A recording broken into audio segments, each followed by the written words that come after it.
Welcome to the program.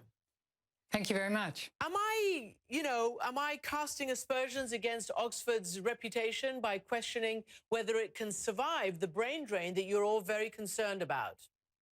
I think you're not casting aspersions at all. I think we worry very much about a brain drain. I think it will be enormously difficult to maintain our global status if the security of our staff is not, if they're not reassured that they will be able to remain in this country. What is happening right now? I mean, you were moved to sign and this letter to the government as they were going through that last process in the House of Commons this Monday. They basically ignored what you asked them to do, which was to guarantee the rights of EU citizens.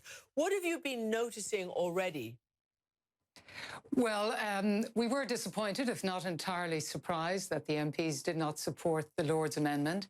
Our goal is actually the same as the government's here. The government has repeatedly said that EU citizens will be entitled to remain.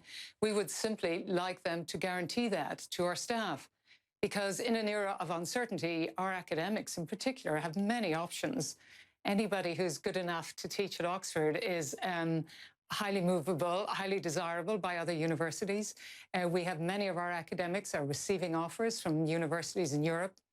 Many of them are considering these very seriously because they want to ensure that their research will be funded. They're unsure about the status of their children in this country. So what we were doing is trying to encourage the government to do what we are convinced the government is ultimately going to do anyway, and that is guarantee the right to remain of our EU citizens. Because you wrote, and this is from the letter co-written by you, our EU colleagues are not reassured by a government which tells them that deportation is not going to happen, but declines to convert that assurance into law. Some are worried and some are already making plans to leave. Now, you've described how they are feeling, but what trickle down, what knock-on effect does that have if this kind of brain power and academic research and funding and all the rest of it leaves an institution such as yours? What happens 1 year, 2, 5 down the line? Well, it's the universities have long time horizons, and it's the 5 years down the line that we worry about, the 5, 10, 20 years down the line that we worry about. It's the impact on the research that takes place here. The problems that our researchers are trying to solve are not national problems. They're trying to cure disease. They're trying to address climate change. They're trying to address terrorism. These are global problems. And if we cannot bring together the smartest people from around the world, from every part of the world, to work together on these shared problems, then our academic life will be impoverished. And by implication and by natural extension, the life of the country will be impoverished because these scientific discoveries will be less likely to occur. And let's just focus again on this, august centre of learning of which you are the Vice-Chancellor. Already, universities across the UK are experiencing a dramatic fall in applications from EU students since Brexit. All the figures sort of reveal that. So does that then put Britain kind of closer to the back of the queue in terms of academia, research, all the rest of the things you're describing?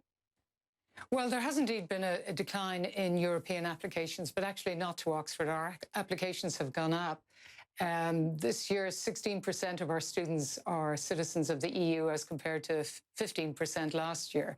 But that won't last. That's only in the short term. Once international EU citizens have to pay international fees, we anticipate that number declining.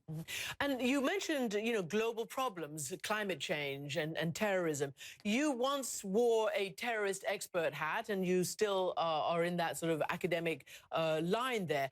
When you look around the effects of Brexit, and all the conversation that goes on about how strong Britain still will be and how the rest of Europe and the world will need British expertise on anything from trade to, defense, security and counterterrorism.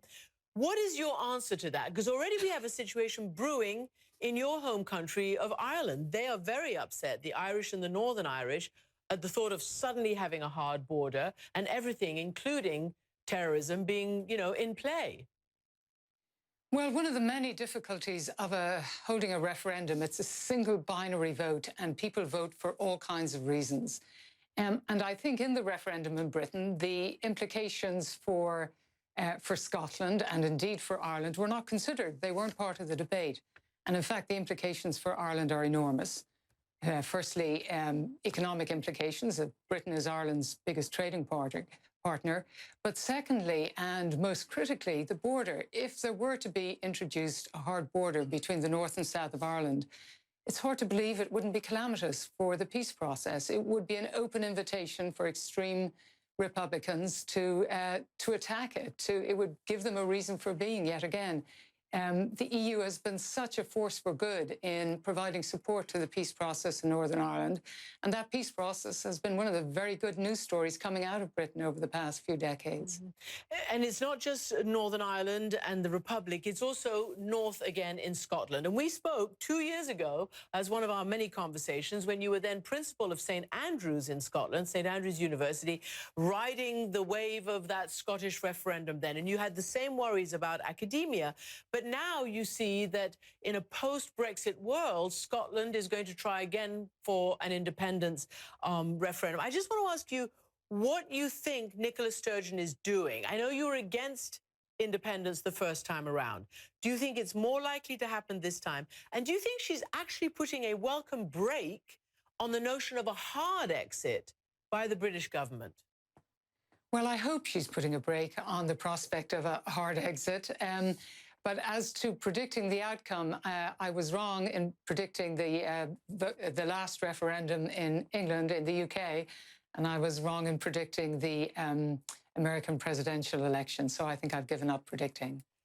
But what do you think it'll mean? I mean, here we have, you know, the United Kingdom that possibly could fall apart. Yes, indeed it could. And I don't think the implications of that were thought through at all about those who either fought the referendum or indeed decided to hold it. Can I ask you, again, as you're watching this, suddenly, you know, the whole idea of the competent government and, you know, they're going methodically through, they haven't yet triggered Article 50. We were told it might happen this week. It looks like maybe Theresa May deflected that. But there's a whole load of uncertainty around the fact that what if Britain actually doesn't get a deal in the 2-year negotiating period? And it seems like people here haven't got a plan B. Well, there's no doubt that uncertainty is bad. Uncertainty is bad for business. Uncertainty is bad for academics. As I said, we operate in a long time horizon. We're trying to recruit people here. If we can't guarantee whether or not they'll be able to stay here. Only today, I interviewed a very eminent European for a senior job at our university.